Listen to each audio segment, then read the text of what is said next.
ഇതുപോലത്തെ ഡിനോസേഴ്സിൻ്റെ ഒക്കെ ഫോസിൽസും ഒക്കെ ഉണ്ടായിരുന്നു. ഞങ്ങൾ മ്യൂസിയം എക്സ്പ്ലോർ ചെയ്യുന്നതിനേക്കാൾ കൂടുതൽ സംസാരം മാത്രമേ ഉണ്ടായിരുന്നുള്ളൂ. പിന്നെ ഈ സംഭവം എന്താണെന്ന് വെച്ച് കഴിഞ്ഞാൽ നമ്മൾ ഇങ്ങനെ സ്പിൻ ചെയ്യുമ്പം ഏതെങ്കിലും ഒരു ഡിനോസർ വരും. ആ ഡിനോസറിനെ പറ്റിയുള്ള വിവരങ്ങളായിരിക്കും കേട്ടോ എഴുതിയിരിക്കുന്നത്. അപ്പം ഞാനിങ്ങനെ ചുമ്മാ കറക്കിയൊക്കെ നോക്കുമായിരുന്നേ എനിക്ക് ഏതാ വരുന്നതെന്ന്. ഞങ്ങൾ ഇറങ്ങിയപ്പോഴത്തേനും ഇവിടെ മഴ പെയ്തു കഴിഞ്ഞു കേട്ടോ. ഇവിടുത്തെ വെതർ ഇങ്ങനെയാണ്, ഒട്ടും പ്രൊഡിക്റ്റ് ചെയ്യാൻ പറ്റത്തേ ഇല്ല. അങ്ങനെ മ്യൂസിയത്തിൽ നിന്ന് ഇറങ്ങി ഞങ്ങൾ നേരെ പോയത് ഇവിടുത്തെ സെൻറ്റ് മേരീസ് കത്തീഡ്രൽ ചർച്ചിലായിരുന്നേ. ഞാനിത് കണ്ടിട്ടുണ്ട്, പക്ഷേ ആദ്യമായിട്ടാണ് ഇവിടെ കയറുന്നത്. ഒരു ബ്യൂട്ടിഫുൾ ചർച്ചായിരുന്നേ. അതിൻ്റെ ആർക്കിടെക്ചറൊക്കെ എനിക്ക് ഭയങ്കര ഇഷ്ടപ്പെട്ടു. 1865 കേട്ടോ ഇത് പണിഞ്ഞത്. ഞങ്ങൾ അവിടെ ചെന്നപ്പം ആരുടെയോ വെഡ്ഡിംഗ് ഒക്കെ നടക്കുന്നുണ്ടായിരുന്നു കേട്ടോ. നല്ല ഭംഗിയുണ്ടായിരുന്നു അവരെ കാണാനായിട്ട്.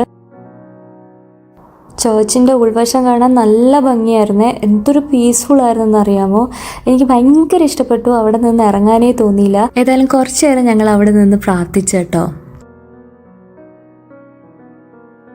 ഇത് നമ്മുടെ കൺഫെഷൻ റൂമാണ്. ഞാൻ സിനിമയിലല്ലാണ്ട് ആദ്യമായിട്ടാണ് കേട്ടോ നേരിട്ട് കാണുന്നത്. നല്ല രസമുണ്ടായിരുന്നു.